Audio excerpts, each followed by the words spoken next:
Bonjour à tous et bienvenue dans cette émission spéciale sur NRTV. La crise politique que vit la ville de Nyon depuis bientôt un an devrait vivre son ultime dénouement. C'est en tout cas ce qu'a révélé la presse ce mercredi matin, affirmant que la municipale verte suspendue Elise Buckel devrait annoncer sa démission ces prochains jours et que la plainte de la municipalité à son encontre devrait être retirée.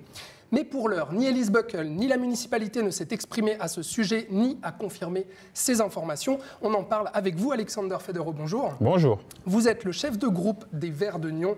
Alexander Federo, est-ce que Elise Buckel va démissionner ? En réalité, j'en sais pas plus que vous à ce stade. L'article du Temps qui a été publié aujourd'hui fait une hypothèse, parle au conditionnel et au futur. C'est un scénario qui semble plausible néanmoins. Oui, mais c'est vrai qu'il y a des bruits de couloir depuis des semaines maintenant. Vous étiez au courant d'ailleurs ? Il y a eu des bruits de couloir depuis 1 à 2 semaines et des conseillers communaux ont commencé à parler d'élections complémentaires, oui. Donc ça veut dire qu'on parle aujourd'hui au conditionnel, mais que vraisemblablement ça devrait arriver. Exactement. Très bien.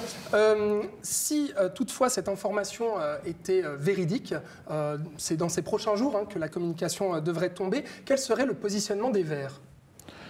Bon, le positionnement des Verts, je veux dire, peut-être pour commencer, j'aimerais rappeler qu'en fait toute cette histoire est un gigantesque gâchis. Parce que c'est un gâchis humain, c'est un gâchis d'image pour la ville de Nyon. C'est un gâchis qui a eu fait beaucoup de dégâts. Et puis, donc là, en fait, globalement, ça laisse quand même un goût relativement amer. Ce qu'on peut dire à ce sujet-là aussi, si nous, le Parti des Verts, en fait, là, on est confronté à une démission de notre municipal qui avait réalisé une très belle élection, hein, j'aimerais juste le rappeler, avec un très beau programme. Donc aujourd'hui, on ne peut pas être totalement satisfait de cette situation 1 an et demi après. Mais honnêtement, vous regretteriez ce départ de Mme Buckel ou est-ce que finalement, pour votre parti, ce serait une épine enlevée du pied, si j'ose dire ? Je ne le dirais pas comme ça. Je dirais qu'en fait, cette situation, elle est totalement bloquée depuis le début de l'année avec très peu d'évolution. Donc on a eu un dépôt d'une plainte pénale et puis depuis, après le Conseil d'État a suspendu Mme Buckel une première fois, puis une seconde fois et on n'a pas vu d'évolution dans ces situations. Donc nous, on attendait en fait une décision de justice. Et dans ce cadre-là, quand vous attendez en fait une décision de justice, je pense que si ça s'avérait véridique, en fait, il y a une solution qui est concertée entre les différentes parties. Je pense que c'est la solution la moins mauvaise. Et donc, en fait, vu la situation, c'est une bonne sortie de crise, sachant qu'en fait, de ce qu'on a compris de l'article du Temps, c'est une sortie digne pour tout le monde, en fait. C'est une sortie de crise digne pour toutes les parties. Ouais, même si le Parti des Verts serait pas mal entaché, il y a du dégât d'image quand même avec cette histoire. Évidemment, mais dans tous les cas, en fait, il y avait un dégât d'image pour les Verts. Et c'est pour ça qu'en fait, ça laisse un goût d'amertume en fait, pour nous, mais aussi pour la ville de Nyon, parce qu'il y a un dégât d'image aussi pour la ville de Nyon. Mais ça veut dire quoi ? Ça veut dire que finalement, Elise Buckel, c'était un mauvais casting ? On peut pas dire ça comme ça, mais parce qu'en fait, aujourd'hui, avec cette solution, on n'a pas vraiment le fin mot de l'histoire. Et toutes les interprétations sont possibles. Et donc, en fait, on n'aura pas de manière publique le fin mot de l'histoire. Donc, moi, je dirais pas ça. Ouais, c'est justement là où j'allais vous emmener, c'est que le ministère public vaudois n'a pas encore rendu de décision à l'heure où on parle. C'est en tout cas les informations que révèle le journal Le Temps. Les partis devraient donc recevoir, les partis Elise Buckel et la municipalité nyonnaise devraient recevoir une ordonnance de classement ces prochains jours. Mais ce qui voudrait dire, entendons-nous, que Elise Buckel serait gagnante finalement dans cette histoire. Alors pourquoi démissionner ?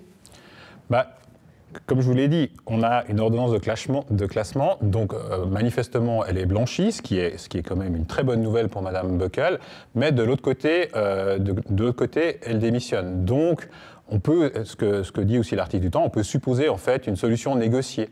Et donc en fait vous pouvez en tirer les interprétations que vous voulez. Ça veut dire quoi justement ? On n'est pas, moi je pense, on n'est pas capable en fait, enfin chacun en tirera les conclusions qu'il veut en fait, en réalité. Ouais. Ça veut dire, c'est ce que dit le journal Le Temps encore une fois, une démission contre un retrait de plainte. Vous y croyez honnêtement à cet arrangement ? Comment j'y crois ? Pourquoi j'y crois ? Oui, je crois que c'est une solution qui est négociée. Et puis, quel autre type de négociation il pourrait y avoir dans ce genre de cas ? Un arrangement financier ? Probablement, oui. C'est aussi possible. Oui, oui, c'est possible qu'il y ait un arrangement financier. Aujourd'hui, est-ce que vous avez des contacts avec Madame Elise Beukel ? Alors, depuis quelque temps, en fait, j'ai eu des contacts tout au long en fait, de la crise avec les deux parties. Donc, je suis resté en contact aussi avec Madame Beukel. Depuis quelque temps, en fait, on a plus de contact, sachant qu'en fait, éventuellement, il y avait des négociations qui pouvaient aboutir et que là, c'était important en fait qu'elle se coupe, en fait, qu'elle ne parle ni aux médias ni à nous, en fait. Ouais, mais ça veut dire qu'aujourd'hui, vous détenez peut-être des informations un peu en avance de nous ? Pas forcément. Pas forcément. Je pense que vous savez ce que je sais. Ouais. D'accord, donc on attend cette communication, mais donc on va prendre la chose au conditionnel encore une fois, mais si Elise Beukel venait à démissionner, qu'est-ce que ça voudrait dire pour la suite au niveau de la politique nyonnaise et surtout de la municipalité ? Ça voudrait dire une place à prendre ? Si vous avez une démission du municipal, vous avez une élection complémentaire. Donc on va avoir des nouvelles élections, et puis effectivement une place à prendre, et puis le jeu démocratique reprend ses droits avec des candidats, oui. Ouais, ça voudrait dire que les Verts, vous pensez qu'aujourd'hui, les Verts peuvent encore avoir cette place, malgré toute cette crise politique ? Mais certainement. Nous sommes aujourd'hui le premier parti en ville de Nyon et on avait réussi une très belle élection de 2 municipaux. Et ça, c'était avant la crise, Alexandre. Oui, c'était avant la crise, mais aujourd'hui, je pense que notre crédit n'est pas assez entaché pour qu'on ne présente pas un ou une nouvelle candidate. Oui. Ça veut dire quoi ? Ça veut dire que vous y réfléchissez sérieusement maintenant ? Alors, c'est un peu tôt aujourd'hui, parce qu'on apprend ça aujourd'hui.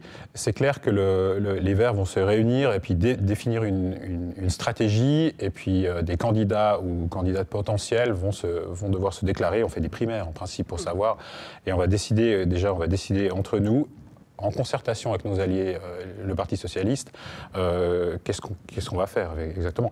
Mais qu'il n'y ait pas de Verts qui soit présent pour l'élection ? Il faut juste dire, on reste encore au conditionnel. Donc on est conditionnel, donc il ne faut pas commencer à faire ces hypothèses avant en fait, qu'on soit vraiment concrètement dans le cas. Ouais, mais effectivement, c'est vrai qu'aujourd'hui, c'est un secret de polichinelle. C'est vrai qu'on attend cette communication. Comment ça va s'organiser, cette élection complémentaire ? Et puis, qui serait, pour vous, un candidat, peut-être Alors, on attend. En fait, on organise des primaires. C'est-à-dire qu'en fait, au sein du parti, on demande qui voudrait se présenter. Les candidats doivent se déclarer. C'est un peu comme dans n'importe quelle élection. Et puis après, on fait une assemblée générale pour désigner nos candidats. On vote en fait pour savoir qui seraient nos candidats. Donc aujourd'hui, je ne peux pas vous répondre. C'est trop tôt. Ouais. Et bien entendu, il y aura d'autres rebondissements et nous attendons donc cet ultime dénouement. Donc, Alexander Federow, merci beaucoup. On aura l'occasion, bien entendu, de vous recevoir prochainement pour suivre cette actualité et commenter cette actualité politique à Nyon et s'il y a ou non élection complémentaire au vu de la potentielle démission de la candidate de la municipale suspendue, Elise Beukel. Pardon. Merci beaucoup et très bonne journée à vous. Merci à vous.